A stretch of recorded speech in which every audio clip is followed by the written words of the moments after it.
When I was 16 years old, I went to the movies with my mother and her good friend Margaret, who was our neighbor.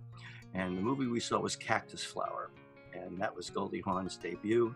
And it was Walter Matthau, and it was Ingrid Bergman. Walter Matthau, I believe, is dentist. Ingrid Bergman was his receptionist, and he's running out to have an affair with Goldie Hawn.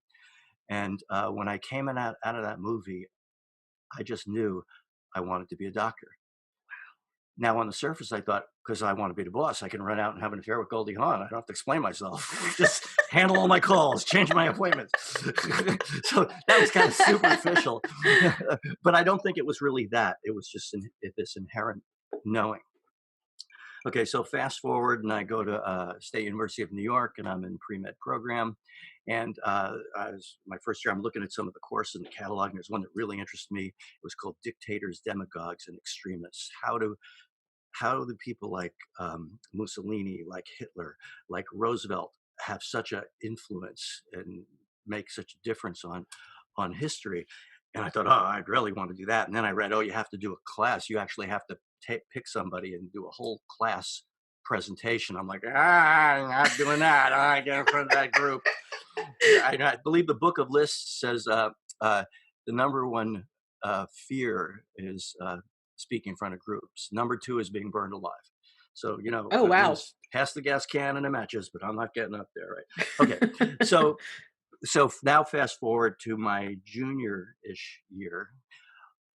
Just like when I walked out of that movie theater, I knew I had to be a doctor. I just one day knew I had to learn how to speak in front of groups. Huh. I didn't know why. So I looked at the catalog and I started making sure I took classes that required me to do that. And the first one was an anthropology class.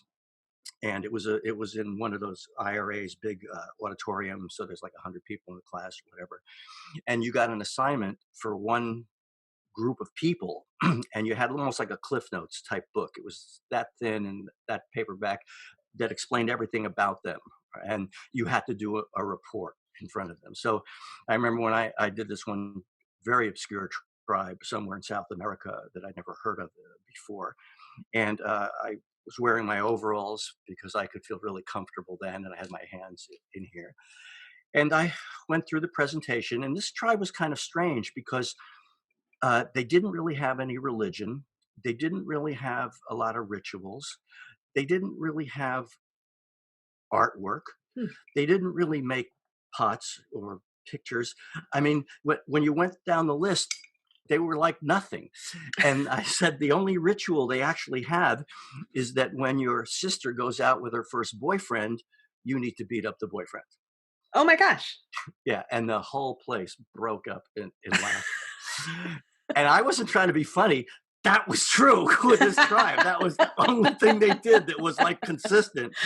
And when I felt that relief in the room, I also knew that I had to learn about comedy, and that comedy is the secret for everybody to be comfortable. So that was a pivotal moment.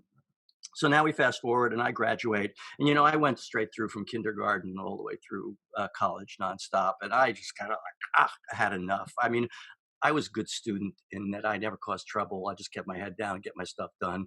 I wasn't a perfect A student because I would really slack off, but I could easily get B's or B pluses without trying. Okay. So, but I needed a break, and so this was 1976, and I heard a rumor there was something west of Jersey. So I decided to get a van and go on an open-ended cross-country trip, and I had no necessary endpoint.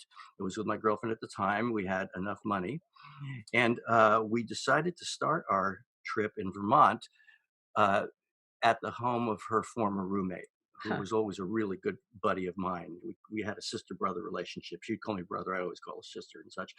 But one of the reasons, not only to see Catherine, was that I decided we would register their car in Vermont because then we didn't have to pay the New York City sales tax. Oh, clever. When we bought the van. Exactly.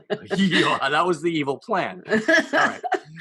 So we're in Vermont, and all of a sudden I wake up and I have one of those moments. And I said, we're going to go cross country. People are going to look at our license plate. They're going to say, oh, you're from Vermont. And we'll have to explain, no, actually, we're just kind of cheap New Yorkers trying to beat the state out of sales tax. We got to be New Yorkers. We're going to New York. let's pay the money. So we go across the border to, I don't know, it's Plattsburgh or what's right across the border from Vermont to the DMV in New York. And turns out we don't have to pay money because that's point of sale, but we get our New York plates. Okay. Small thing that turns to be a big thing. So now we fast forward. So it's now 3.5 months and 17,000 miles later. I'm in what I think is Eugene, Oregon. And I mean, I'll never forget the first time I saw the Pacific Ocean, La Jolla, California. I was in Alaska when I first started doing speaking. There was a lot of Indian names up there. I didn't want to offend anybody. So as soon as I got into town, I went to a restaurant. I said, "Can you specifically pronounce where I am?" The lady said, "Sure. Burger King." That was where it's in Alaska. But okay, so I'm in this park in Eugene, Oregon. And well, what's funny is in Oregon, I was told 5 minutes across the border, I was told how to pronounce it correctly. But I'm in a park and I'm frying up some wok vegetables. And a guy comes up to me because he sees my New York plates and he's from New York. And we start talking about, natural foods and stuff. I had already gone through a revolution where I realized everything in the supermarket isn't good for me. And I went to raw foods and juicing and all this kind of stuff. And, we had all that kind of stuff on the road with us. We were all creating all our own meals, all out of real food. So he tells me about naturopathic medicine. And I had never heard of that before. And he says, yeah, there's a school. It's in Portland. And I go, wow, maybe I should check that out. We weren't going to go to Portland. We were planning on heading to the coast and going up the Oregon coast. Well, no, we'll go to Portland. We'll check it out the next day.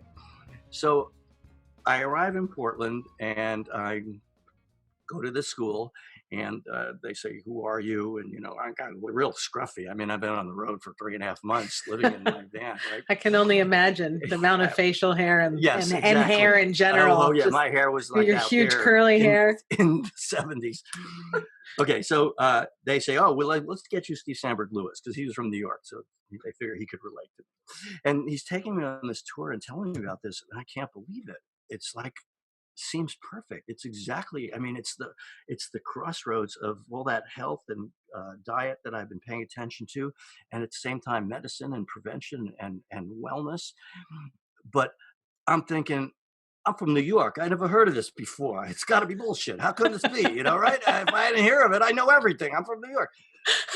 I think that still persists, that attitude, Yes, by the way. Only it's specific to literally every state. It's like, I'm from Nebraska. I never heard of that. That can't be a thing. Right. Everybody's got their own level of arrogance about something. Right. Okay. So, but the weird thing is, everybody is so real and making such eye contact and so present as beings that at the end of the tour, I'm standing there and I'm left with 2 F's in each hand. One is the New York. This is either really fortuitous or this is really flaky. So which is it going to be? And then this guy runs by and he stops and he was like on a mission. He was like going someplace, but he stopped and then he just looked at me like this and grinned. And when I looked into his eyes, I knew this is for real. And they tell me, oh, you know what? It turns out there's one space in the class. Somebody is not showing up. And you could fill that space, but classes start next week in 5 days. Whoa. Yeah. That's a real, like, you got to do this or don't do this moment. It was a moment of now. And I just had that intuition again. No, this is real and this is what I'm doing. And, I was totally free to go wherever I want. So turned around the van, went to Kansas, and 5 days later was in class.